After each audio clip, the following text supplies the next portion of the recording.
What's going on, guys? This is Aaron from Departures Capital. This video is brought to you on behalf of Super CUPR, and we're here with CEO Zach Dolesky of Super CUPR. How are you doing today, Zach? Hey, Aaron, good to be here. Thanks for having me. Yes, I'm excited to be chatting. So Super CUPR recently expanded into the chemical business. Can you share what makes this sector interesting and how it complements your existing mining operations? Yeah, absolutely. So, first and foremost, we signed a joint venture with quite a prominent industrials chemical company called Metaflow Technology. And this company already has chemical solutions in the field with very large customers, including Enbridge, Imperial Oil, and more. So we're putting our resources together and tackling a very large market, which is the mining chemical space.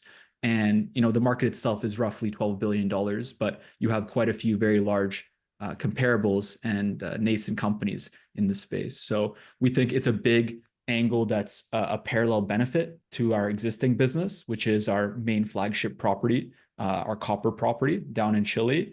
And it doesn't take away, but adds tremendous potential value to our operations itself. So your phase one exploration program wrapped up in December. What were the key takeaways and how do they guide your next steps? Yeah, so we had quite a expansive program in December, so just about a month and a half ago now, and we're actually about to release the key results, which are going to be the assays from the property, and that is expected to be released later this month in February. So, based on the assays themselves, we'll have some very key takeaways. But what I'd encourage people to look at is the helicopter flyover video, which we filmed and put online on our YouTube and channels. And the main takeaway is we have a very large property with some significant work that's already been completed. And there's a lot of good visual indicators and mineralization. And, we're just excited ourselves to put out the formal results because this will guide the next stage of the company moving forward. Yeah, that was a really awesome video. I definitely watched it. So speaking about assays, you have assays and geochemical results expected later this month. What should investors be looking for, and how might these results shape your plans moving forward? Yeah, absolutely.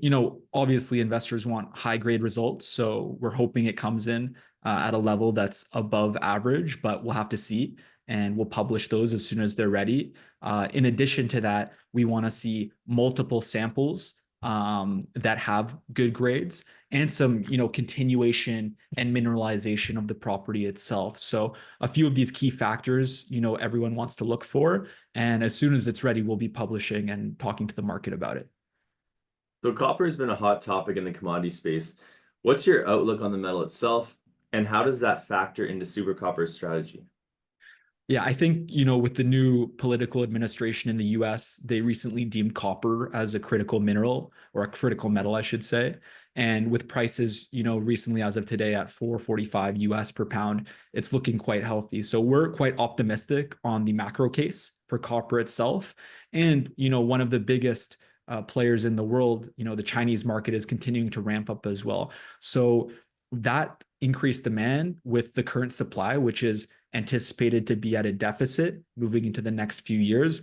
We're very bullish on the space, obviously biased, but we have these large macro indicators that are definitely trending in the right direction. Definitely couldn't have said it better. So with a market valuation of around 15 million, how do you see Super Copper stacking up against comparable companies, let's say in the 25 to $40 million range? Yeah, I think, fundamentally, we're going to have to publish these assays. And once we have that to market, people will be able to look at the comparables and make a gauge for themselves.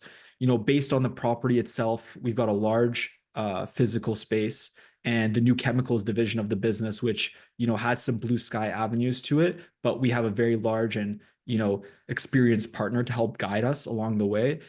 We feel quite comfortable in terms of where we're at. And we've got a very defined plan in terms of how we're going to grow the business, and we're going to do it the right way. And at the end of the day, I just want the fundamentals to speak for themselves. So we'll release things as they come. We're going to keep pressing nonstop. And, investors can decide what they think is the right number. But for us, it's just hard push all the way in terms of growing the business itself. Great plan. So looking ahead, what are the biggest catalysts investors should have on their radar for, let's say, the rest of the year? Yeah, I would say, of course, the assay results coming up. We're going to publish some updates as we develop them on the chemicals division of our business. And aside from that, we're working on a few things in the background that I think could be quite large and beneficial to the overall business. So the biggest thing is we're going to stay extremely active on all facets of the business. We're going to continue to put out news, and we're going to be extremely careful too that we're not overly diluting and we're not wasting capital, and we're just putting our foot in front of the next in the best possible way. Well, thank you so much for all the updates, Zach. It's been a pleasure covering this company since pre-IPO. Very proud of you on your success, and I love to see young guys in the mining space. You know, it's been a pleasure. So best of luck for the rest of this year. We'll definitely have you back on for more updates. And yeah, I'm excited. Thanks so much, Aaron. Pleasure to be on, and talk to you soon.